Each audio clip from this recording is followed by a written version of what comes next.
सुप्रभात बच्चों, मैं हिंदी शिक्षक उमेश शर्मा। आज हिंदी कालांश के अंतर्गत आज का विषय शीर्षक है हिंदी कविता कविता के बहाने। आज का विषय शीर्षक है कविता के बहाने। बच्चों, यह कविता कवि कुंवर नारायण द्वारा लिखी गई कविता है। आपके कक्षा में दो कविताएं हैं। कवि कुंवर नारायण द्वारा लिखी गई कविताएं दो कविताएं हैं। एक तो कविता के बहाने एक बात सीधी थी पर, एक कविता के बहाने एक बात सीधी थी पर, लेकिन बात सीधी थी पर जो दूसरी कविता है वो अब एक कोर्स से हटा दी गई है। अब आपको इसमें से एक ही कविता पढ़नी है, वो कविता है कविता के बहाने। तो आज की जो कविता है, आज के जो विषय शीर्षक है कविता के बहाने। तो इसके कवि कौन है? कवि कुंवर नारायण। बच्चों, कविता पढ़ने से पहले कवि के बारे में संक्षेप में जान लेना उचित है। तो ध्यान दीजिए, कवि का जन्म, उनकी रचनाएं। तो कवि का जन्म 19 सितंबर सन 1927 में उत्तर प्रदेश में हुआ। 19 सितंबर सन 1927 में उत्तर प्रदेश में हुआ, अर्थात ये कवि उत्तर प्रदेश के रहने वाले थे। ठीक है। इनकी रचनाएं चक्रव्यूह, परिवेश, हम तुम, अपने, आमने सामने, ठीक है ना, कोई दूसरा, इन दिनों, आत्मजयी, ठीक है, ये प्रबंध काव्य है। ठीक है, ये कुछ इनकी प्रमुख रचनाएं हो गई। प्रमुख पुरस्कार जो इनको मिला है, साहित्य अकादमी पुरस्कार मिला इनको। ठीक है, ये प्रमुख पुरस्कार है इनका। प्रेमचंद पुरस्कार हो गया, लोहिया सम्मान हो गया, कबीर सम्मान हो गया, ज्ञानपीठ पुरस्कार, यानी कुछ इनको महत्वपूर्ण पुरस्कार दिए गए। बच्चों, अब इनके कविता के बारे में थोड़ा हम ध्यान दें। यहाँ पर ध्यान दीजिएगा, यहाँ पर लिखा हुआ है कि, यहाँ ध्यान दीजिए, यहाँ पर कुंवर नारायण की दो कविताएं लिखी गई है। पहली कविता कविता के बहाने, जो इन दिनों संग्रह से ली गई है। कविताओं का संग्रह है इन दिनों, उन्हीं का एक अंश है जो कविता के बहाने हैं। अब ध्यान दीजिए, यहाँ पर क्या लिखा हुआ है, आज का समय कविता के वजूद को लेकर आशंकित है। आज का जो समय है कविता की शक्तियों का, ताकत को लेकर के संकेत है।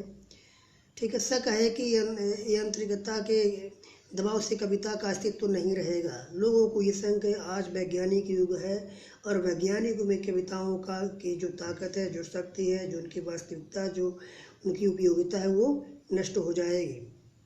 ऐसे में यह कविता के अपार संभावनाओं को टटोलने का एक अवसर देती है। कविता के बहाने यह एक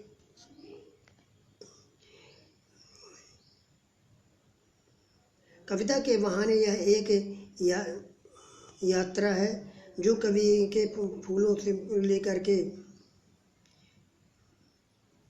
एक और प्रकृति है, दूसरी ओर भविष्य में और कदम बढ़ाता बच्चा है। कहने की आवश्यकता नहीं है कि चिड़िया के उड़ान की सीमा है, फूलों को खिलने के साथ उसकी प्रामाणिकता निश्चित है, लेकिन बच्चे के सपने असीम है। बच्चों के खेल में किसी प्रकार की सीमा का कोई स्थान नहीं होता।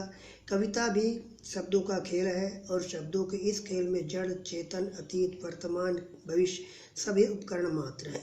इसलिए जहाँ कहीं रचनात्मक ऊर्जा होगी, वहाँ सीमाओं के बंधन खुद टूट जाते हैं। वो चाहे घर की सीमा हो, भाषा की सीमा हो या फिर समय की हो। तो यहाँ तक ये हो गया आपके कविता के बहाने का संक्षेप में वर्णन। आगे ध्यान देते हैं बच्चों, कविता पर जाते हैं। तो ये यहाँ हो गई कविता के बहाने, ये कविता। बच्चों, ये जो कविता के बहाने है, अगर प्रसंग के अंतर्गत देखा जाए तो यहाँ पर कविता की शक्ति को, उसकी महत्ता को बताया गया है कि, और उदाहरण स्वरूप फूलों के बहाने, ठीक है, बच्चों के बहाने, चिड़िया के बहाने कविता की शक्ति को बताया गया है। तो चलिए यह कविता के बहाने में हम सभी पढ़ते हैं।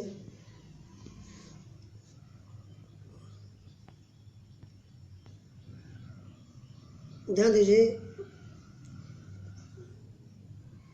कविता के बहाने, आपका विषय शीर्षक कविता के बहाने।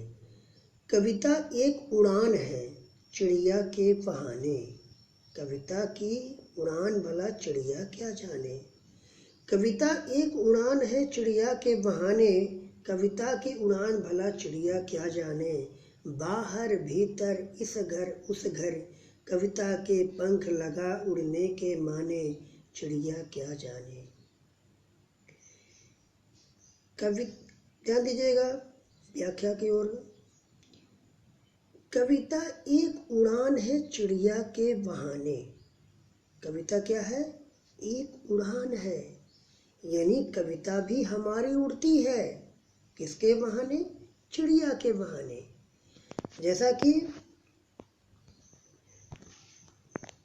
जैसे कि जिस प्रकार से चिड़िया उड़ती है, ठीक उसी भांति हमारी कविता भी उड़ती है। कविता एक उड़ान है, अर्थात कविता की ताकत, उसकी शक्ति को बताया गया है कि चिड़िया के बहाने जिस प्रकार से चिड़िया उड़ती है, एक स्थान से दूसरे स्थान तक जाती है, ठीक उसी भांति हमारी कविता भी उड़ती है, उसका विकास होता है। कविता हमारी स्थिर नहीं रहती है, अस्थिर रहती है। आज यहाँ सुनी गई तो कल वहाँ सुनी गई। कविता की विभिन्न प्रकार से उसकी शक्ति को देखा गया, परखा गया, उसकी प्रशंसा की गई। तो कविता एक उड़ान है चिड़िया के बहाने।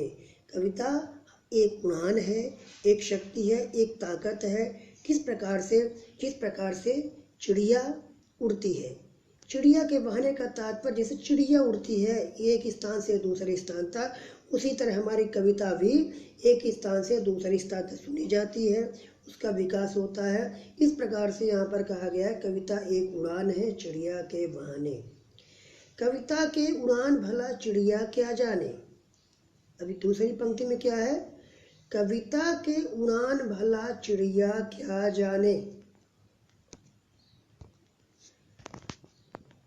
कविता की उड़ान चिड़िया क्या जाने। चिड़िया तो उड़ती है, उसकी एक निश्चित सीमा है कि चिड़िया कितना उड़ सकती है, एक स्थान से दूसरे स्थान कहाँ तक जा सकती है, ठीक है। लेकिन कविता की उड़ान निश्चित नहीं है। कविता की उड़ान बहुत ऊंची है। चिड़िया उसकी सीमा को, उसकी छोर को नहीं प्राप्त कर सकती है, नहीं पा सकती है। चिड़िया उड़ते उड़ते थक जाती है, पर कविता हमारी कभी नहीं थकती। बस चिड़िया के बहाने उसकी शक्ति को बताया गया है कि चिड़िया एक उड़ान है, नहीं, कविता एक उड़ान है चिड़िया के बहाने। ठीक जिस प्रकार से चिड़िया उड़ती है, एक स्थान से वो दूसरे स्थान तक जाती है, उसी प्रकार हमारी कविता भी उड़ती है। क्योंकि कविता में क्या होते हैं? कवि के भाव होते हैं, उसे कल्पना होती है, वह अपने भाव और कल्पनाओं को संजो करके कविता का निर्माण करता है, कविता लिखता है। तो कविता में जो कवि के भाव है, जो कल्पना की गई है, जो विचार है, वही कविता में उसकी शक्ति है। और वही शक्ति, वही ताकत, वही कविता चिड़िया के बहाने अर्थात एक स्थान से दूसरे स्थान तक सुनी जाती है, उसका विकास होता है और उसकी प्रशंसा की जाती है। कविता की उड़ान भला चिड़िया क्या जाने। कविता की उड़ान जो है चिड़िया नहीं जान सकती, क्योंकि चिड़िया ससीम है और हमारी कविता असीम। असीम का अर्थ जहाँ जिसकी कोई सीमा ना हो, क्योंकि चिड़िया की एक निश्चित सीमा है। चिड़िया कितना उड़ सकती है, कहाँ तक जा सकती है, उसकी एक निश्चित सीमा है, लेकिन कविता की कोई सीमा नहीं है, इसलिए कविता हमारी असीम है। बाहर भीतर इस घर उस घर, बाहर भीतर इस घर उस घर, कवि ठीक है। जिस प्रकार से चिड़िया इस घर से उस घर जाती है, ठीक है ना, वही है कि बाहर भीतर इस घर उस घर, कविता के पंख लगा उड़ने के माने, चिड़िया के बहाने। कहने का तात्पर्य यहाँ ये है कि जिस प्रकार से चिड़िया के पंख होते हैं और चिड़िया एक स्थान से दूसरे स्थान तक उड़ती रहती है, जाती रहती है, बाहर इस घर में कभी उस घर में, ठीक उसी प्रकार हमारी कविता चिड़िया के बहाने एक स्थान से दूसरे स्थान तक जाती रहती है, उसका विकास होता रहता है। कविता के पंख लगा उड़ने के माने, कहने का तात्पर्य ये है कि जिस प्रकार से चिड़िया के पंख होते हैं और चिड़िया पंख के माध्यम से उड़ती रहती है, ठीक उसी प्रकार से हमारी कविता जो है अपनी शक्तियों के, अपनी ताकत के माध्यम से उसका विकास एक स्थान से दूसरे स्थान तक होता रहता है और वो बढ़ती जाती है, उसका विकास होता ही जाता है। चिड़िया क्या जाने, तो कहने का तात्पर्य चिड़िया के बहाने की बात की गई है। तो चिड़िया जो है अपनी उड़ान को तो जानती है, लेकिन कविता की शक्ति को, कविता की ताकत को चिड़िया भला क्या जाने, अर्थात चिड़िया कविता की ताकत को, उसकी शक्ति को नहीं जानती। तो कवि अपनी कल्पनाओं को, अपने विचारों को, अपनी भावनाओं को सजो करके, कविता का निर्माण करके उसका विकास करता है, जो यहाँ पर चिड़िया के बहाने उसकी ताकत को, उसकी शक्ति को बताया गया है। आगे ध्यान दीजिए, अगली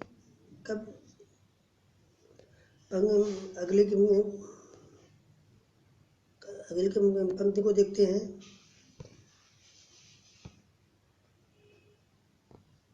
ये यहाँ से जैसे ध्यान दीजिए, यहाँ पर लिखा हुआ है कि कविता एक खिलना है फूलों के बहाने, कविता का खिलना भला फूल क्या जाने, बाहर भीतर इस घर उस घर, बिना मुरझाए महकने के माने, फूल क्या जाने।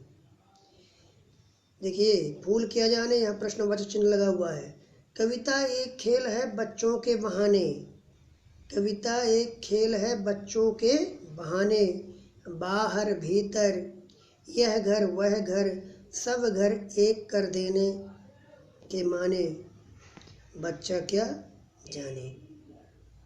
अब ध्यान दीजिए, कहा गया है कविता एक उड़ान, कविता एक खिलना है, कविता एक खिलना है फूलों के बहाने। अभी ऊपर हम पढ़े कविता चिड़िया के, कविता की शक्ति ताकत को चिड़िया के बहाने बताया गया। अब यहाँ पर कविता की शक्ति को, कविता की ताकत को फूलों के बहाने, उसकी ताकत को बताया गया कि कविता एक खिलना है फूलों के बहाने। कविता जिस प्रकार से फूल खिलते हैं, ठीक है, पुष्पित होते हैं, पल्लवित होते हैं, पुष्पित होते हैं, ठीक उसी प्रकार हमारी कविता भी पल्लवित होती है, विकसित होती है, विकास होता है। तो कविता एक खिलना है, हमारी कविता भी खिलती है, फूलों के बहाने। जिस प्रकार फूल खिलते हैं, ठीक उसी प्रकार हमारी कविता भी खिलती है, उसका भी विकास होता है, वही पल्लवित होती है, पुष्पित होती है, किसके बहाने? फूलों के बहाने। कविता का खिलना भला फूल क्या जाने। आगे ध्यान दीजिएगा।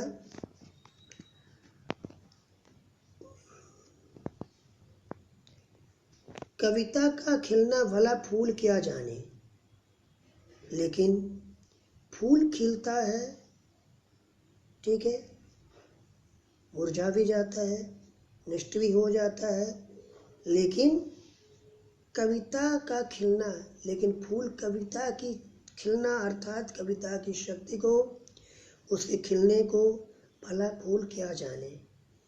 क्योंकि कवि फूल को तो ये मालूम है कि आज हम खिल रहे हैं और कल समाप्त हो जाएंगे, लेकिन खुद के बारे में जानता है, लेकिन कविता के बारे में नहीं ज्ञान, कविता की ताकत, कविता की शक्ति के बारे में उसे नहीं ज्ञान। कविता का खिलना भला फूल के जाने, बेचारे फूल कविता के खिलने को क्या जाने। वो अपने आप को तो जानते हैं, अपने आप, लेकिन कविता के खिलने को, उसकी ताकत को, उसकी शक्ति को नहीं जानते। बाहर भीतर इस घर उस घर, पुष्पों की ओर ध्यान दीजिए। पुष्प घर के बाहर, घर, ठीक है, इस घर में उस घर में, हर जगह आप देखते हैं विद्यमान रहते हैं, खिलते हैं। तो बाहर भीतर इस घर उस घर, किस प्रकार से पुष्प जो है घर घर खिलता है, घर घर दिखाई देता है, ठीक उसी प्रकार हमारी कविता भी इस घर के बारे में, इस घर उस घर, घर घर भ्रमण करती रहती है, ठीक है। और कविता में घर घर की कहानी है, ठीक है। तो बाहर भीतर इस घर उस घर, बिना मुरझाए महकने के माने, फूल क्या जाने। अब देखिए यहाँ कहा गया है कि जो कविता है वो, उसकी ताकत, उसकी शक्ति की कोई सीमा नहीं है, कविता असीम है।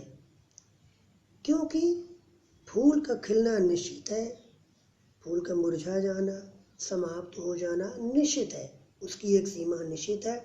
इसीलिए फूल क्या है, ससीम, लेकिन कविता हमारी असीम, बिना मुरझाए महकने के माने। पुष्प क्या होता है, महकता जरूर है, सुगंध बिखेरता है, लेकिन एक दिन समाप्त हो जाता है, ठीक है।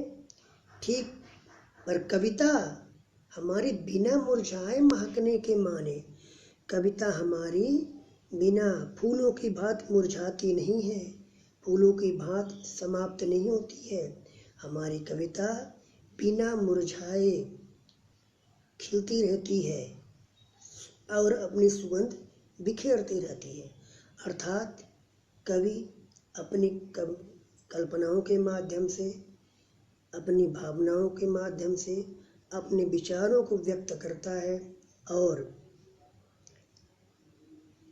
समाज में, लोगों में उत्साह, उमंग, जिस प्रकार से पुष्प खिलते हैं, अपनी सुगंध बिखेरते हैं, उसी प्रकार कविता हमारी लोगों में उत्साह, उमंग, आत्मविश्वास आदि सही प्रकार से लोगों को प्रसन्नचित करती है और अपने आप की ताकत, अपनी शक्ति को बिखेरती है। तो बिना मुरझाए महकने के माने, बिना मुरझाए, वो बिना मुरझाए, बिना समाप्त हुए फूलों की बात नष्ट नहीं होती है, बल्कि वह घर घर, घर के बाहर, घर के भीतर, ठीक है, इस घर से उस घर, हर जगह अपनी ताकत को, अपनी शक्ति को बिखेरती रहती है, अपने आप को पल्लवित करती रहती है, विकसित करती रहती है और उसका विकास निरंतर बढ़ता ही जाता है। देखिए कविता यहाँ सुनी गई, ये तो बहुत अच्छी है, दूसरी जगह सुनी गई और अच्छी लगी, और आगे इस तरह उसका विकास बढ़ता ही जाता है। इसलिए हमारी कविता असीम है, कविता कभी समाप्त नहीं होती, कविता कभी नष्ट नहीं होती। आगे अगली पंक्ति में ध्यान दीजिए।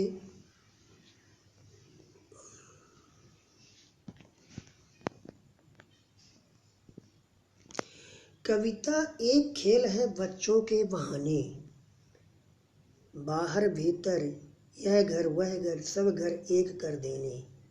अब ध्यान दीजिए, कविता को एक खेल कहा गया है, वो भी बच्चों के बहाने। क्यों बच्चों के बहाने? कि जिस प्रकार से बच्चे खेल खेलते हैं, प्रसन्नचित्त रहते हैं, खुश रहते हैं, उसी प्रकार कविता भी हमारी एक खेल खेलती है। कहने का तात्पर्य ये है, कविता हमारी इस घर से उस घर भ्रमण करती रहती है, कभी यहाँ कभी वहाँ, कभी कहीं सुनी जाती है, उसका विकास निरंतर बढ़ता ही जाता है। तो कविता भी एक खेल खेलती है, किस प्रकार से? बच्चों के बहाने। जैसे बाहर भीतर यह घर वह घर, जैसे बच्चे घर के अंदर, कभी घर के बाहर, कभी इस घर कभी उस घर। इसी प्रकार हमारी कविता कभी एक स्थान कभी दूसरे स्थान, इधर उधर हमारी कविता भी भ्रमण करती है, भटकती है, और हर जगह उसका विकास होता ही जाता है, बढ़ती जाती है, और हर जगह उसकी प्रशंसा भी की जाती है। तो बाहर भीतर यह घर वह घर सब घर एक कर देने के माने बच्चे ही जाने। जिस प्रकार से बच्चे ये इस घर के इस घर उस घर, घर घर जा कर के जो व्यक्तियों में आपसी मतभेद है उनको दूर करते हैं और आपस में एकता स्थापित करते हैं, आपस में कोई भेदभाव नहीं करते, उनमें कोई भेदभाव नहीं होता है। इस घर को उस घर को, उस घर को इस घर के, हर घर को जोड़ने का प्रयास करते हैं, एकता स्थापित करते हैं। ठीक है, उसी प्रकार हमारी कविता में ये शक्ति है, ये ताकत है कि कविता अपने भाव, अपने विचारों के माध्यम से लोगों में एकता स्थापित करती है। लोगों में जो भी अहंकार, भेदभाव, जो भी दूरियां हैं, उनको एक करने का प्रयास करती है। आप देखिए, कोई भी कवि है, अपने शब्दों के माध्यम से, अपने कल्पनाओं के माध्यम से, अपने विचारों के माध्यम से लोगों में उत्साह, उमंग भर देता है, और वह व्यक्ति अपने आत्मविश्वास के कारण, अपने उत्साह उमंग के कारण वह ऊंची से ऊंची सफलता प्राप्त कर लेता है। तो कहने का तात्पर्य सिद्धार्थ ये है कि कविता के बहाने जो कविता है, उस कविता में कविता की शक्ति को, उसकी कल्पना को, उसकी ताकत को बताया गया है। चिड़िया के बहाने, फूलों के बहाने और बच्चों के बहाने। चिड़िया की सीमा ससीम है क्योंकि एक निश्चित है, लेकिन कविता की सीमा असीम है। फूलों की भी सीमा निश्चित है, फूल खिलते हैं, मुरझा जाते हैं, नष्ट हो जाते हैं, लेकिन कविता हमारी कभी नहीं मुरझाती, उसका विकास निरंतर होता ही जाता है। कविता बच्चों के बहाने, जिस प्रकार से बच्चे घर घर जा कर के लोगों के में जो भी दुराभाव, मतभेद है, उसको दूर करके उनमें एकता स्थापित करते हैं, ठीक उसी प्रकार हमारी कविता घर घर जा कर के, हर जगह पहुँच करके उसका विकास निरंतर होता ही जाता है, और वहाँ हर घर, हर जगह लोगों में एकता स्थापित करने का कार्य करती है। धन्यवाद।